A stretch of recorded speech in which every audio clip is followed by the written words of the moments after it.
welcome back to the art. I'm Celtic Templar, and welcome back to another how-to video. And today, guys, we're going to be doing the Scottish Knight at the Battle of Bannockburn on the day of the 24th of June, 1314. Now, I'm dressed as the attire as the Scottish Knight would be. I'm wearing a majority of the equipment they would have worn. I wasn't able to put on my arm equipment. I was able to put on my elbow cups, but problem is they kept sliding, so I had to take them off. I had van braces. Sadly, though, the van braces didn't reach all the way because of my mail. So, yeah. Now, who were the Scottish Knights of Bannockburn? Well, there were hundreds of them, and in fact, they sometimes fought in the mix of their troops. Sometimes they were part of the Scottish Schiltrum with the spear formation. Sometimes they used battle axes, they used maces, they used a huge variety in weaponry. Now, I only brought 3 of my weapons out here. My arming sword, my war sword, which is something like what Douglas would have used at the Battle of Bannockburn, and as well also my axe. Let me tell you this, getting this stuff on isn't easy, especially with the fact I'm wearing a burgundine. That would I had to have someone strapped behind my back. This is as tight as we could have gotten it as it was supposed to be, so yeah. I also got a great helm out, but for talking to y'all, I better leave this open. Now, I'm wearing a secret helm underneath my mail, so this way, it's extra protected. Now, there are some reports that stated that they would have had the, what they call a skull cap, or a bull helm, or an early bassinet attached to the mail, rather than have the secret helm not all together. But, yeah, I wanted to actually put it to the historical form. In fact, some historians state that the armor and equipment would have been that of majority of plate armor. However, from the accounts, it's actually stated at the Battle of Bannockburn the majority of them were still wearing old-style Crusader type equipment, such as that from the 13th century, or in this case, the 1200s. And this is in 1314, or early 1314. So, the equipment I got is of the, well, as they say, the equipment of the late 13th century, because, one, it's how it was. In fact, there is a century in time where the armor evolved. During the 14th century, we do go to more plate armor. However, for that, I think I will need to do this mostly in winter, but this is probably going to be the last video I'm ever going to cover in the middle of the summer, because one, I am sweating bullocks here. So, yeah, even if you're in the middle of the winter, it is beyond warm in this thing. So, yeah. I had to adjust my sword belt. I tried to get around this thing, but I was wearing too much plate, so it wouldn't want to fit. So, yeah. Now, brigandine is made up of several plates of iron, and in such, it wraps around the body. Now, is this mobile? Yes, I can move, but I'm not used to this. Knights used to run a mile a day in this equipment, so that's saying how much they were used to it. I'm not. It's been a while since I actually worn heavy mail, but this is why I'm mostly a guy that likes light combat and military units. But yeah, as you can see though, I got my legs covered with my elbows and, my knees. I'm sorry. Oh, the heat's getting to me. And as well my shins. I'm protected them because, one, that's how medieval knights did it. They actually protected the legs entirely. Now, I'm not wearing my padding underneath this, because one, this was a hellish of a nightmare walking down stairs. So, yeah, I had to remove it just to put the plate on there. But, as you can tell, it's historically. Now, many of you are wondering, why am I not using my decorative shield? Simple, I tried to put it on. Wasn't workable. So, yeah. But enough chit-chatting. Let's get into it, so that way I can get this done and over with before I sweat to death.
little bit of a dance. Now, if y'all are wondering, simpler, why is the fighting scene so slow? Or it's not showing as much. Simple. I'm sweating like hell here. Well, you are probably in an AC vent. So yeah. Now, the weapon I'm holding here is technically a Scottish arming sword, but in truth, I used it in place of a Scottish war sword. You know, y'all know what a war sword is.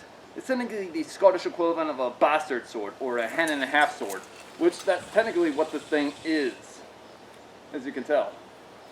So yeah, it's technically a bastard sword. The fact is, it's actually stated that the Black Douglas, or Douglas the Black Sheep of Scotland, actually used one of these at the Battle of Bannockburn. It stated that he wielded it almost like a two-handed sword, cleaving through English knights, especially the cavalry and horses. Now, weapons I wish I had in here were the lockbar, the axe, my two-handed axe, not my one-handed. Reason being, there's actually a very great story about those, that it's actually stated a Scottish knight actually used a certain polearm to cleave through a knight and through the horse, all in one go. I don't know if it's true or not, but the way I had to hold the thing, yeah. Also, the major fact, this stuff is heavy. In fact, it's technically the same amount as my own body weight. So that's how heavy this stuff is, and it is not easy to get off. So yeah, just think how long it's going to take me to get all this stuff off, and I am sweating bollocks here. Now, as you all can tell, though, in historical warfare, Robert the Bruce actually used a hand axe to kill none other than Sir Henry de Bohun. An axe that looked near identical to this one here. Now, there are many myths and stories about it, like how he used it and such. Well, it's stated he went through the helmet.